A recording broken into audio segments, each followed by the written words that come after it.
بسم الله الرحمن الرحيم.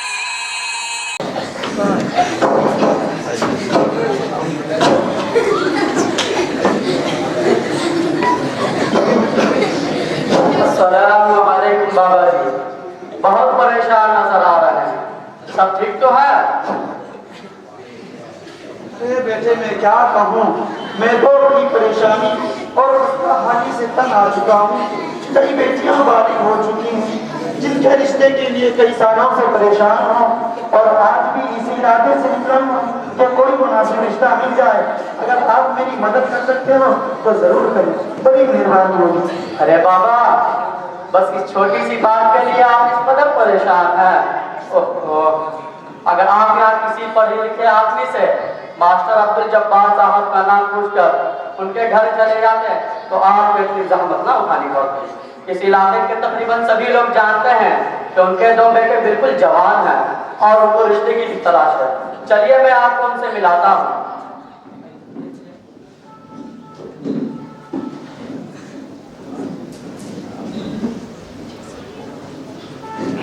السلام علیکم ماسٹر صاحب۔ وعلیکم السلام ورحمۃ اللہ۔ ماسٹر صاحب، مولانا صاحب نے آپ کے بچے کے بارے میں بتایا، سن کر بڑی خوشی ہوئی۔ مجھے بھی آپ ہی کی طرح اپنی بچی کے لیے ایک اچھی رشتے کی ضرورت ہے۔ اگر آپ کو ہماری بچی کا رشتہ منظور ہے تو کیوں نہ ہم تاریخ طے کر لیں تاکہ میں ابھی سے ہی انتظام میں لگ جاؤں۔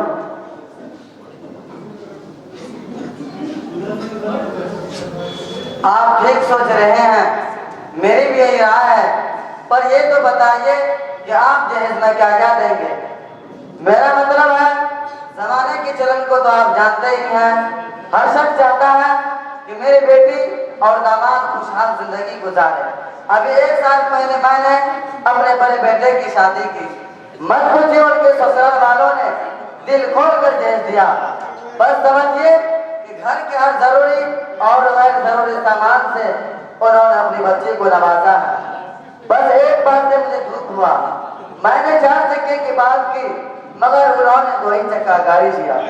خیر یہ پرانی باتیں ہیں، مجھے امید ہے آپ میرے اس 4 چکے والے دکھ کو بھی دور کر دیں گے۔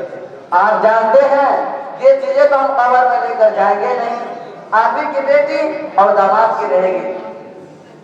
ماسٹر صاحب، اس سے بہتر تو یہ تھا کہ آپ سے میں ملتا ہی نہیں۔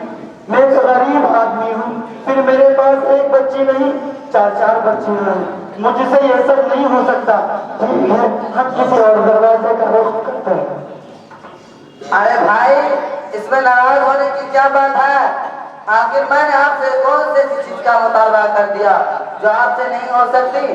میں نے وہی چیزیں تو مانگی ہے جو عام طور پر رائج ہے۔ کوئی ٹرین یا ہوائی جہاز کا تو مطالبہ نہیں کر دیا کہ آپ پہ بھاری پڑ گیا۔ ماسٹر صاحب، میں نے اپنی حالت آپ سے بتا دی ہے، میں آپ کی مانگ پوری نہیں کر سکتا۔ میں نے تو ایک سائیکل اور ایک گھڑی کا انتظام کر رکھا تھا، سوچا تھا اتنے میں کام چل جائے گا۔ آپ اپنی بیٹی کی شادی کر رہے ہیں یا بازار میں گاجر پوری خرید رہے ہیں؟ آپ کو معلوم ہونا چاہیے کہ دنیا ترقی کرتی جا رہی ہے، سامانوں کی قیمت آسمان کو چھو رہی ہے، پیاز کی قیمت 150 ہو گئی ہے، تو بھلا بیٹوں کی قیمت میں گرانے کیوں نہ آئے؟ جبکہ میرے بیٹے اچھے خاصے پڑھے لکھے ہیں۔ ماسٹر صاحب، جب ہمارے پاس اتنا پیسہ ہی نہیں تو کیا ہم ڈاکہ ڈال کر اور چوری کر کے آپ کے گھر کو سجانے کا انتظام کریں گے؟ ہم کسی غریب کے گھر شادی کر دیں گے، وہ ٹھیک، لیکن چوری اور ڈکیتی میری بس کی بات نہیں۔ ماسٹر صاحب، آپ تو بڑے ہی حدیث طبیعت کے انسان۔ ماسٹر صاحب، آپ نے تو نکاح اور شادی جو کہ اسلام میں ایک عبادت ہے، بازار کا کاروبار سمجھ لیا۔ آپ کو معلوم ہونا چاہیے کہ ہم لوگوں نے تو معاشرے کی اصلاح اور اس جہیز کی لعنت کو ختم کرنے کے لیے شب و روز ایک کر رکھا ہے، اور آپ جیسے پڑھے لکھے ناسمجھ لوگوں نے اسے تجارت بنا رکھا ہے۔ خدا کے واسطے لڑکی والوں پر ظلم نہ کیجیے، ان پر ترس کھائیے اور خدا سے ڈریے۔ مولانا صاحب، مجھے سمجھ میں نہیں آتا کہ آخر آپ لوگ جہیز لینے دینے سے کیوں روکتے ہیں؟ اس میں تو فائدے ہی فائدے ہیں۔ جہیز سے غریبی کا خاتمہ ہوتا ہے، اقتصادی ترقی ہوتی ہے، کتنے محتاج اور نادان قسم کے لوگ ایسے ہیں جن کے اولاد کا رشتہ کسی مالدار گھرانے میں ہو جاتا ہے تو ان کی غربت دور ہو جاتی ہے اور خوشی و مسرت کے ساتھ زندگی بسر کرنے لگتے ہیں۔ اس جیسے بڈھے اور بڑے لوگ ہی ایسے ہو سکتے ہیں جو اپنے داماد کو صرف ایک سائیکل اور گھڑی دے کر خود بھی تنگی کی زندگی گزارتے ہیں اور اپنے رشتہ داروں کو بھی تنگی میں رکھنا چاہتے ہیں۔ ماسٹر صاحب آپ تو بڑے ہی حریص طبیعت کے انسان معلوم ہوتے ہیں، تبھی تو جہیز کی ساری خرابیاں آپ کی نگاہ میں خوبیاں معلوم ہوتی ہے۔ آپ کی نگاہ اس بات پر گئی کہ مالدار گھرانے میں رشتہ ہو جانے سے مال و اسباب میں زیادتی ہوتی ہے، مگر آپ نے اس پر بھی غور کیا کہ جہیز لانے والی بیوی کا طرز معاشرت اپنے شوہر کے ساتھ کیسا ہوتا ہے؟ وہ اپنے دولت کے نشے میں شوہر کو اپنا غلام سمجھنے لگتی ہے اور یہ جہیز کی تانے دیتے رہتی ہے۔ ماسٹر صاحب آپ تو بڑے ہی حریص طبیعت کے معلوم ہوتے ہیں، تبھی تو جہیز کی ساری خرابیاں آپ کی نگاہ میں خوبیاں معلوم ہوتی ہے۔ آپ کی نگاہ اس بات پر گئی کہ مالدار گھرانے میں رشتہ ہو جانے سے مال و اسباب میں زیادتی ہوتی ہے، مگر مالدار گھرانے میں رشتہ ہو جانے سے مال و اسباب میں زیادتی ہوتی ہے، مگر جہیز لانے والی بیوی کا طرز معاشرت اپنے شوہر کے ساتھ کیسا رہتا ہے؟ وہ اپنے دولت کے نشے میں شوہر کو اپنا غلام سمجھنے لگتی ہے اور جب بھی کوئی نااتفاقی ہو تو جہیز کے سامانوں کا حوالہ دے کر شوہر کی زندگی کو اجیرن بنا دیتی ہے اور بس اوقات جہیز کے یہ تانے طلاق تک کے حالات پیدا کر دیتی ہے۔ آپ نے یہ تو سوچ لیا کہ جہیز سے غریبی کا خاتمہ ہوتا ہے، لیکن آپ کے بے رحم دل میں یہ خیال نہیں گزرا کہ غریبوں کے بیٹیوں کے لیے جہیز کے سامان کہاں سے آئیں گے؟ آج غریبوں کے بیٹیوں پر خدا کی زمین اپنے وسعت کے باوجود تنگ ہو رہی ہے، ان کی ارمانوں کا جنازہ نکل رہا ہے۔ غریب والدین کی نیندیں حرام ہے۔ کتنی معصوم لڑکیوں نے خودکشی کو ہی راحت و سکون کا سامان بنا لیا اور بہت سے والدین نے اپنی تمام بیٹیوں سمیت زہر کھا کر زیر زمین دفن ہو گئے۔ اس جہیز کی لعنت کی وجہ سے ہزاروں لڑکیاں آگ کے انگاروں پر بے دردی کے ساتھ جلائی گئی اور بہت سے بے شمار بہن بیٹیاں گناہ کی زندگی پر مجبور ہو گئی۔ افسوس صد افسوس، شادی جو کبھی خانہ آبادی کا پیش خدمہ ہوا کرتی تھی آج خانہ بربادی کا مرادف بن گئی ہے۔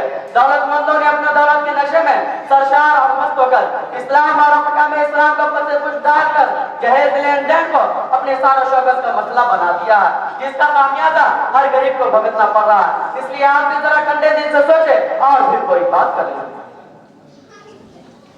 مولانا صاحب واقعی آپ کی بات حقیقت پر مبنی ہے۔ جو کچھ کہا آپ نے آج ہمارے معاشرے میں وہ سب ہو رہا ہے۔ ہماری آنکھیں بھی دیکھ رہی ہیں کہ اس جہیز کی وجہ سے بے شمار گھر اجڑ رہے ہیں، ہزاروں لڑکیاں موت کی گھاٹ اتاری جا چکی ہیں اور ہزاروں بیٹیاں گناہ کی زندگی بسر کر رہی ہیں۔ لیکن ایک بات میرے سمجھ میں نہیں آئی کہ اگر جہیز اتنی بری چیز ہے تو پھر رسول اللہ صلی اللہ علیہ وسلم نے اپنی بیٹی حضرت فاطمہ رضی اللہ تعالی عنہا کو کیوں دیا؟ ماسٹر صاحب آپ نے بہت اچھا سوال کیا۔ آج اسی کو دلیل بنا کر بعض لوگ جہیز لینے دینے کی لعنت سے گرفتار ہیں۔ سب سے پہلے تو آپ یہ سمجھیں کہ آپ صلی اللہ علیہ وسلم کی 4 بیٹیاں تھیں، حضرت زینب رضی اللہ تعالی عنہ، حضرت رقیہ رضی اللہ تعالی عنہ، حضرت ام کلثوم رضی اللہ تعالی عنہ اور حضرت فاطمہ رضی اللہ تعالی عنہ۔ آپ صلی اللہ علیہ وسلم نے صرف حضرت فاطمہ کو جہیز دیا، حضرت فاطمہ کے علاوہ کسی بیٹی کو جہیز نہیں دیا۔ کیا ایک صاحب ایمان یہ تصور بھی کر سکتا ہے کہ معاذ اللہ آپ صلی اللہ علیہ وسلم اپنے بیٹیوں کے درمیان ناانصافی کریں گے؟ آپ جانتے ہیں ایسا کیوں ہوا؟ تو سنیے، حضرت علی رضی اللہ تعالی عنہ جو داماد رسول ہے، ان کی پرورش آپ صلی اللہ علیہ وسلم نے ہی کی۔ شادی کے موقع پر نہ ان کا اپنا مکان تھا اور نہ کوئی سامان۔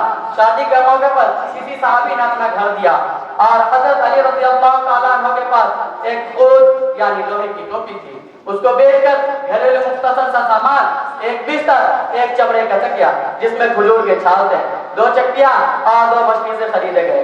یہ مختصر سا سامان حضور کے پیسے سے نہیں، حضرت علی رضی اللہ تعالیٰ عنہ کے پیسے سے خریدے گئے تھے۔ اس لیے میں بڑی ذمہ داری کے ساتھ کہتا ہوں کہ جس طرح آپ صلی اللہ علیہ وسلم نے حضرت زینب رضی اللہ تعالیٰ عنہ، حضرت رقیہ رضی اللہ تعالیٰ عنہ، حضرت ام کلثوم رضی اللہ تعالیٰ عنہ کو جہیز نہیں دیا، ایسے ہی حضرت فاطمہ رضی اللہ تعالیٰ عنہ کو بھی جہیز کے نام پر ایسی کوئی چیز نہیں دی ہے۔ ذرا اس پر بھی غور کیجئے کہ اگر جہیز لین دین میں کوئی خیر ہوتا یا شان و شوکت کی چیز ہوتی تو اس کی سب سے زیادہ حقدار آپ صلی اللہ علیہ وسلم کی بیٹیاں تھی۔ ہمارا یہ عقیدہ ہے